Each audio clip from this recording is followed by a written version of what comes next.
Welcome back. You're listening to the Townhouses podcast, and today's episode is one for the buyers. I sit down with Curtis from Queenwood Property in Hamilton, a local Kiwi property developer, and in this episode we talk all things about his journey, about what the market needs, and how buyers can get an edge getting into their first or next property.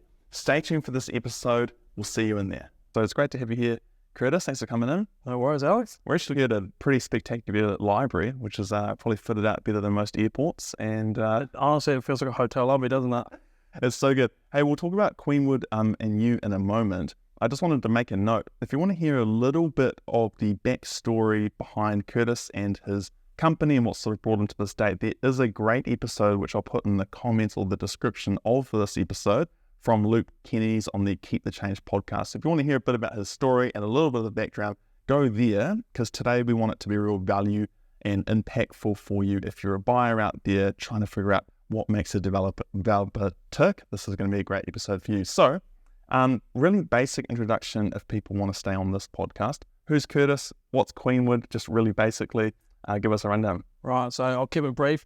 I grew up in the Waikato, grew up on a dairy farm around here, and then went to Dunedin to study surveying. So my whole background in property development has come from that development scene, subdivisions, consultancies, that sort of thing, and have just slowly worked my way through meeting people, learning what happens, how things happen, and that's pretty much brought me to where I am today. Yeah, awesome. I think we've talked about that a little bit before the podcast, is just, there's such a wide variety of developer type and, where they came from, what sort of informed the decisions that has brought them to this point. And it's cool just hearing a dairy background and local boy from the region now developing property for locals, which is pretty cool. Is there sort of a vision behind Queenwood? There's obviously a whole lot of backstory that you could share, but is there sort of a vision for what you're building with your company? I think it's kind of just happened without realizing, and I've always been quite a creative person, so I like creating sort of a vision and actually bringing it to life, and property development really is sort of like the epitome of that.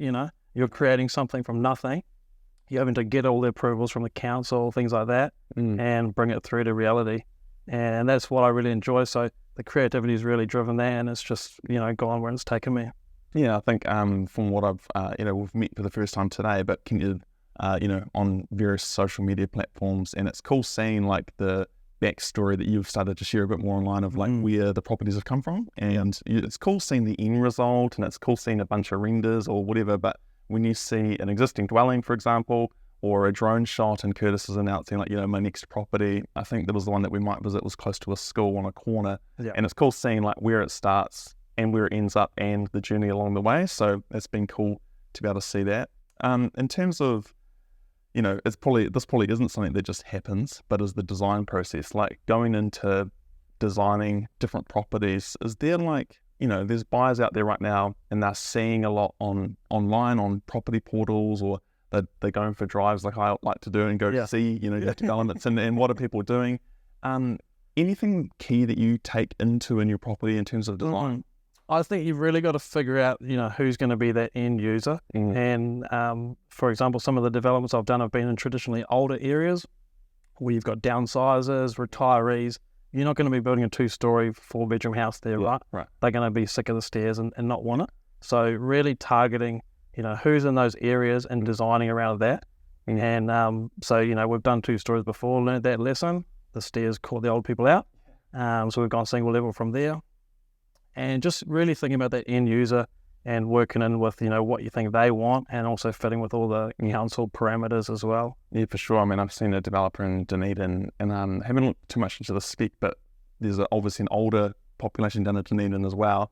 And I have seen some elevators from garage to first or, to second floor, which, even that's just interesting. But for an old generation to get in an elevator here and there. Now that's awesome. I think part of design, like you said, is it's not just about the end user, but it is also working with the area. And so, when a buyer sees something from Queenwood or another developer, going up on a site, what's some of the thought process behind location? Like, is it you can find the perfect location every time, or is it sometimes more of a reactionary moment of, we've got this property which is a good deal and we need to work with the location? Like, is it 50-50? I think in Hamilton at the moment, you sort of have to take what you can get. Yeah. So for those that are outside of Hamilton, we've got a wastewater constraint area. So pretty much half the city you can't get resource consent for. Yeah, right. Because the infrastructure is so old, the council doesn't want more, connections into that. Yeah. So that's literally cut off half of the city, and you have to pick with what you've got left. And admittedly, you want to be getting the nice size, the corner size by the nearest amenity, things like that. But, they're not popping up every day. So when you see something, you've sort of just got to work with what you've got and make sure that obviously it's visually attractive from the street. So we put a bit more effort into the facades of what you actually see from the footpath from the road. Yeah. We're putting the nice gables on, making a variety of claddings and colours and things like that. So just putting a bit more thought into that. Yeah. Because, from the public walking past, that's what they're going to see. And it's not just while you're building it too, it's going to be there for the next 50, 100 years. Yeah. So you want to leave a lasting impression. Yeah, which I guess is a tricky one, especially if you're working with a creative architect. It's like, all the bells and whistles. But yeah, it is going to stand the test of time. And so it's having like timeless designs. But also, you've got to stand out, I imagine, as well. There's other developers building houses and you want to sort of stand out.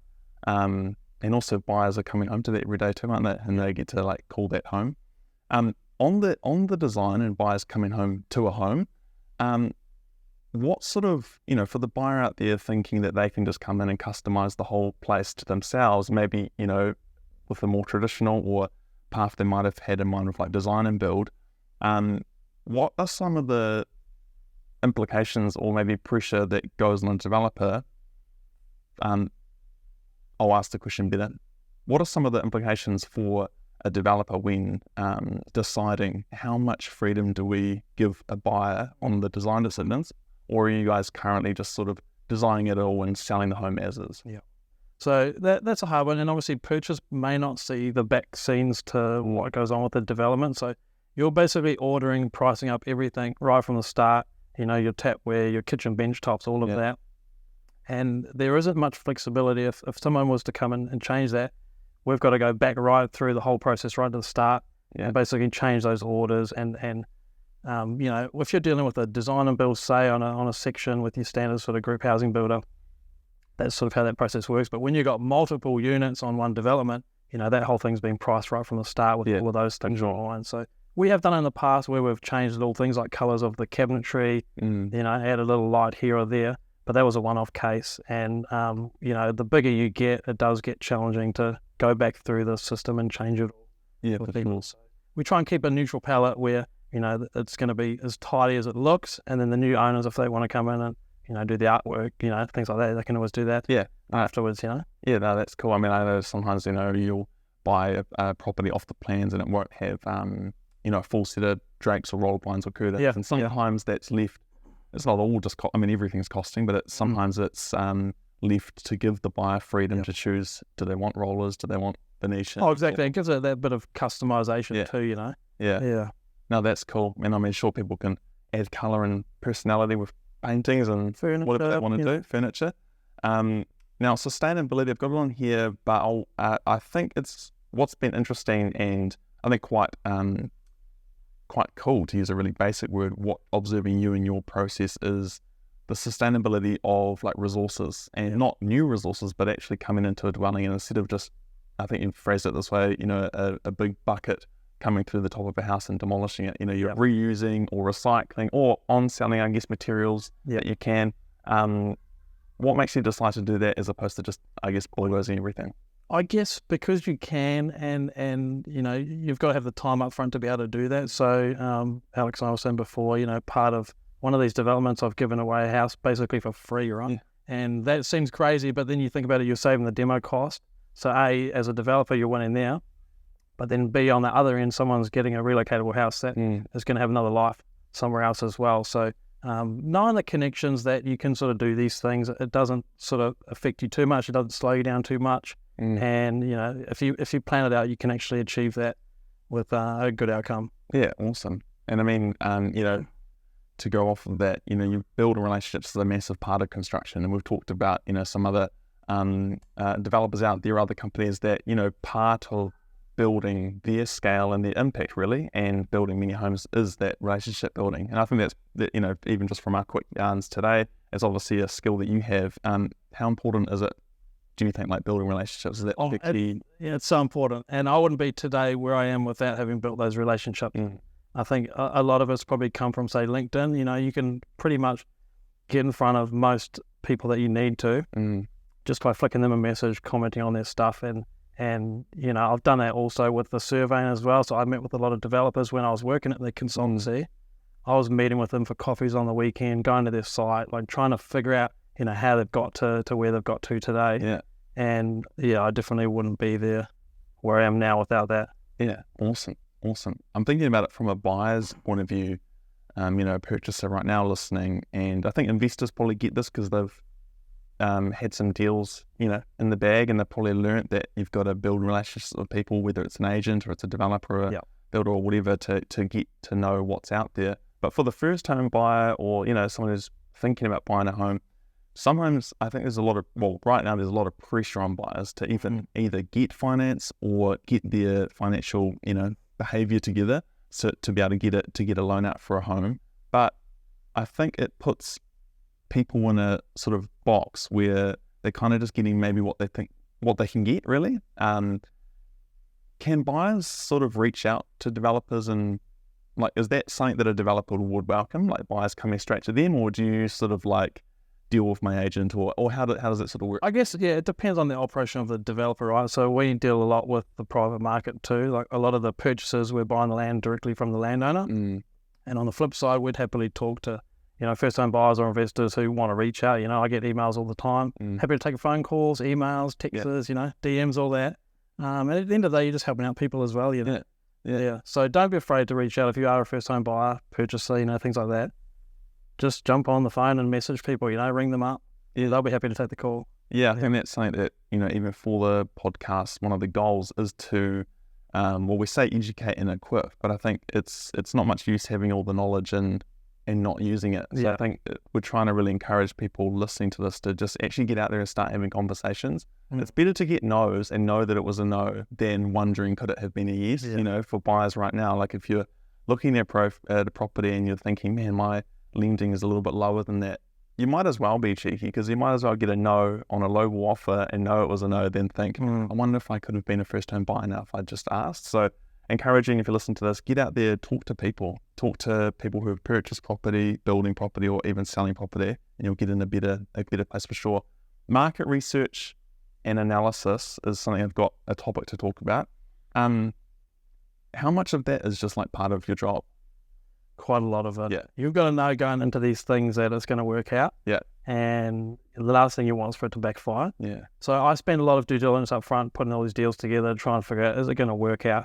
You know, I have access to a lot of sales data, so I sort of know roughly what's going on in terms of the market. Luckily, I do a lot of back costing on previous projects too, so you sort of know what cost it is to do your foundations, your roof, and you can work out roughly what's going on from there. Yeah. And that is a big part of what I do. Yeah. Like, you know, I look at a lot of sites and a lot of them just don't work out. So you just keep moving. Yeah. You know, but you've got to keep looking and keep doing that. It's a bit demoralizing sometimes, I must be honest, because right now, you know, it's pretty hard to make things work out. Yeah. And you're looking at so many, you're spending a lot of time just to find out it doesn't even work anyway. You know, so, but all it takes is one to work, and it pays for all that. Momentum as well, you know. Yeah. All compound. And the learnings, I guess you probably learned like an absolute bucket load of things in the last, probably even the last few months, but in the last few years as well, that all compounds to building good decisions. I think for buyers out there too, I think right now, like there'll definitely be some fatigue out there. Like there'll be some buyers out there who've even put in offers on more than a handful of properties, and maybe hasn't been successful, or maybe they've done the wrong, you know, what we would class as the wrong thing, not financial advice, but they've gone to 20 open homes, but they don't know what they can even lend or loan yet. Yeah. And that can put some fatigue on them. But I think for like buyers right now, they are thinking about price. They have to think about price. Even if this is a really like basic question, but let's just say no one has any idea about how houses are built and how they get priced. Like, what goes into pricing? Like, for the average buyer, looking at maybe sales prices, not just from Queenwood, but just any new home, and they're thinking, why is the price that? Like, what are some of the factors that go into price? That's a good question. So if we talk about purely just developments here and townhouses and units, things like that, you're basically working out, the cost of the land, the cost to develop, the cost of got finance costs as well, and your developer's margin. So for those that don't understand how the finance aspect of it works, you need to be showing a certain profit margin on that project to actually get access to that funding. So the way that I've ended up working things out is coming from the end, working towards the start. So you work out your sales cost, and then you're putting your profit margin on there. Then you're minusing your land costs, your development costs at your finance, and that's how you can figure out how that whole process is working. And the sales cost is like you said, for access to sales data, that's sort of looking like, have you already got, you might not have purchased it, but have you already got maybe a piece of land, and let's just say it's 123 Hamilton Road, and you're going, okay, here's this land, and are you then sort of looking at homes around that vicinity, and that's how you get your sales price? Yeah, correct. So obviously, your average user can go on homes.co.nz, you can look around at all the sales prices. Being a developer, you've got access to a little bit more detailed softwares that have a bit more information. I can look around and find pretty much comparable sales around that area, around the city, and see where they're sort of sitting. But at the end of the day, developers need to be making a profit. That's how we run. And the finance companies, they're all the same. So it's a bit matter of just adding up all these costs, and that's how you get to the end value, really. And in theory, that should line up with where the market's at. Yeah, for sure. Yeah. And I guess, is it particularly an added challenge when it is off the plan? Because you're, for example, if you're buying an existing home, that home's actually there. Yeah. Like for example, if a buyer walks into an open home, that home is built, it's there. And so in terms of sales price data, it's kind of accurate because it's at the point of listing. But for a developer, you're almost having to rub a genie's lamp or have a crystal ball, because you're thinking, okay, if in best case this is done in 16 months or whatever the build time is, you're predicting sales data in the future, and I'm sure that's like an added pressure to the... It is hard, and obviously the recent years, we've seen prices go up, and then we've seen them come back down again. And we've done projects where we've pre-sold them off the plans, we've finished them, and the actual purchaser has made more off the capital gains than we made even developing it. Yeah, wow. So it is a tricky one, and that's why stability in the market for developers and builders is actually the best outcome.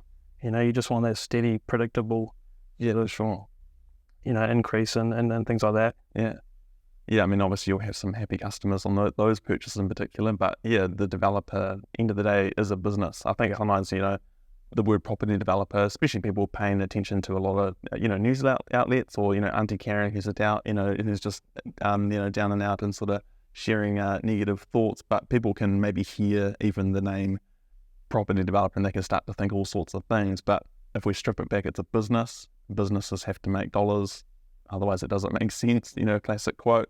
And what's his name? Andrew, Crosby, who's a LinkedIn. We've talked about LinkedIn. This guy is definitely on LinkedIn. But he's shared a great post on, if there's no profit, there's no project. Exactly. And I think, the average buyer will go, it's all about the profit. Well, I was like, yeah, well, it is, because projects can't get built if they're not actually feasible. So I just think it was good to just share that for buyers listening, going like, these are businesses, they're people running businesses, and they're needing to actually run it so that homes can get built.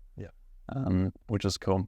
I think talking about, now, prices have gone up and down in the past, there's challenges in the market now, but looking to the future, New Zealand obviously, I think, needs like tens of thousands of new homes, to accommodate people who need homes, but also migration, everything growing in the country. What are some of the challenges for the average property developer to just build more homes? Like every property developer, I'm sure, just wants to build 100 more homes or X amount more homes.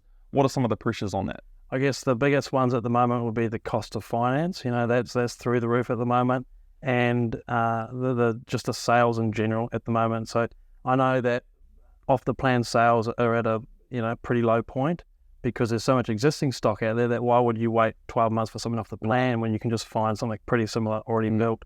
So having the finance and the sales are probably the two critical parts right now.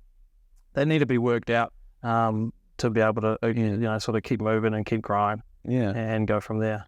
Yeah, definitely. I mean, it does make sense to a buyer who's, let's just say, ready today. Obviously, if there's a house that they can walk into, that makes sense.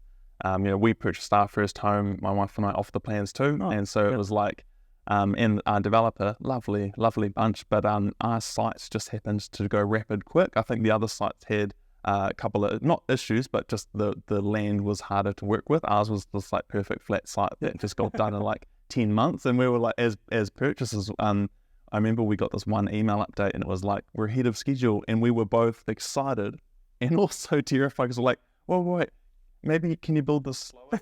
We did a bit more time to get our finances ready. But I mean, it is an interesting environment to navigate for a buyer, just this whole concept of buying off the plans.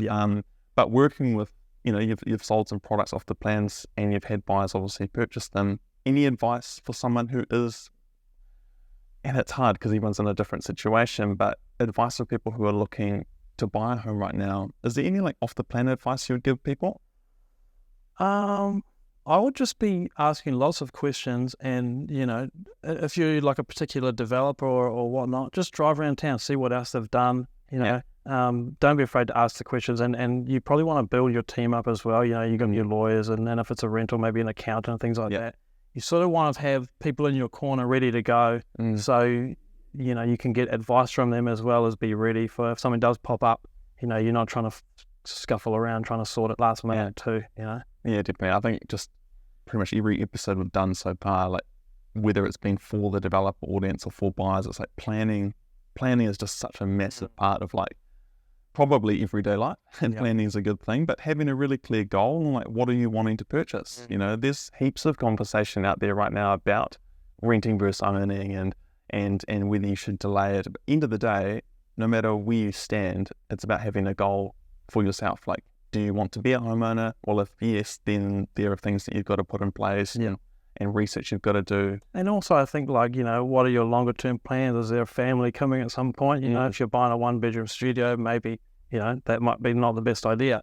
If you're planning on moving for a job relocation, there's lots of things that I think people forget about. And you just need to think the bigger picture, right? Now, I think there's so much pressure just on people and normally people under pressure make sort of irrational decisions because pain and challenge isn't the easiest thing to go through. So most people are like, where's my out? What's the easiest or quickest decision I can make to get out of this pain? But people buying right now, if you're in there, you sort of just need to like take a step back, sort of like take a breath and then just identify, okay, what are my goals? What's happening in the next 5 years or 10 years? And does that line up with my 1-bedroom studio?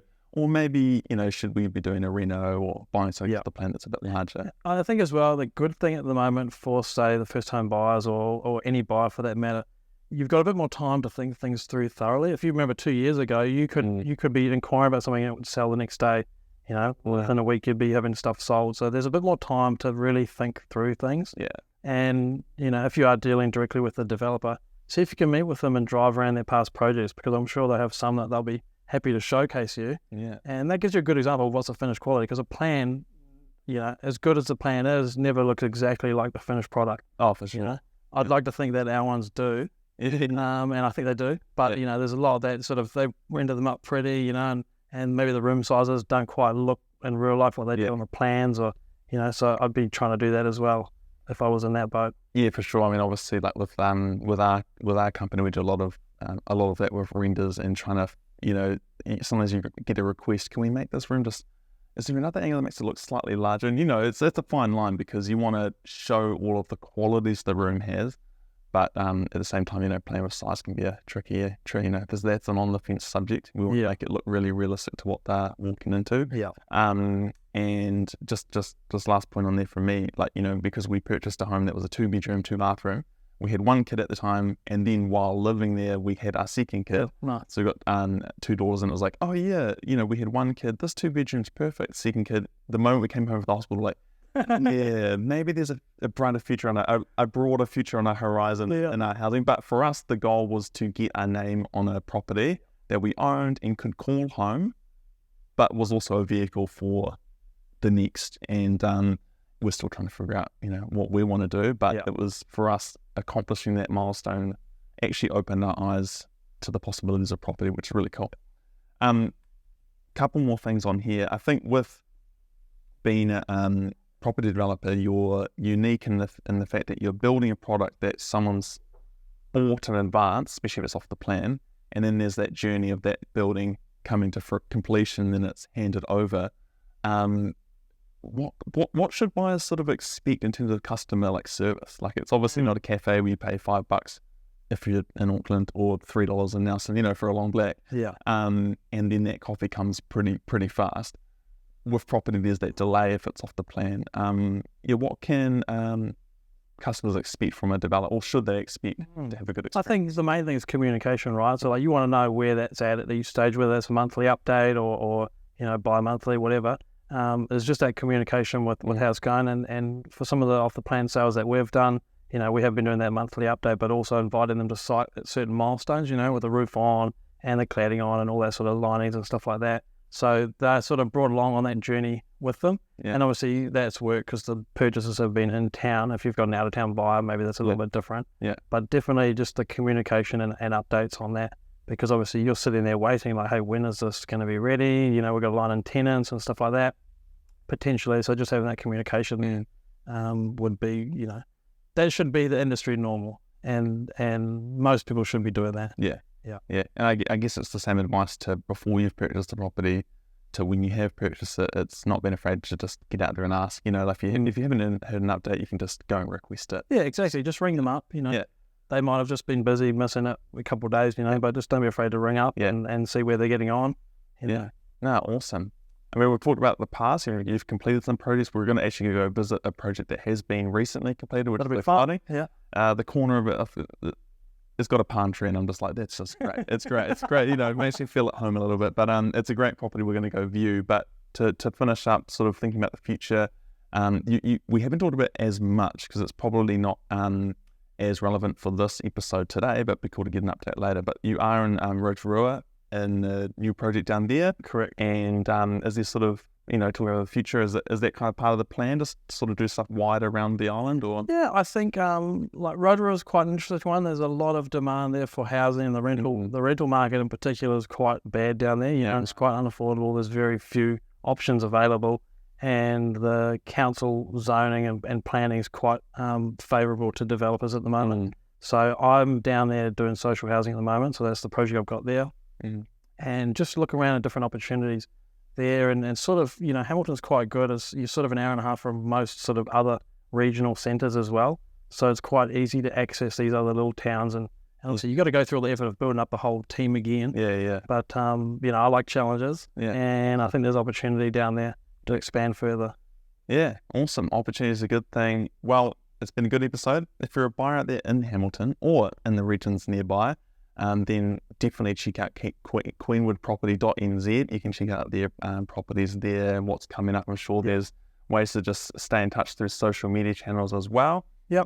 But yeah, thanks, Kurt. It's been a good episode. Encourage you, if you are a buyer, the main thing I got from this was get out there and just start, whether that's browsing online for properties, whether it's inquiring with developers and agents and just seeing what's available, but also make sure you're getting a team. Just like a developer, buyers need to have a team around them as well. But any one last piece of advice that you could give a buyer right now, just sort of they're approaching home ownership, what's a piece of advice that you could give them? I think the best advice, and it's worked well for me, is just keep asking questions. Don't be afraid. If it's a dumb question, who cares? Like, just ask the question, because you'll learn from that, and you'll be able to take that information moving forward, and hopefully get you in the right situation down the line. Yeah, awesome. One way or another. Yeah. And it's just like property. Ask 9 dumb questions, and the 10th question might be the winner. Exactly. So get out there and do it.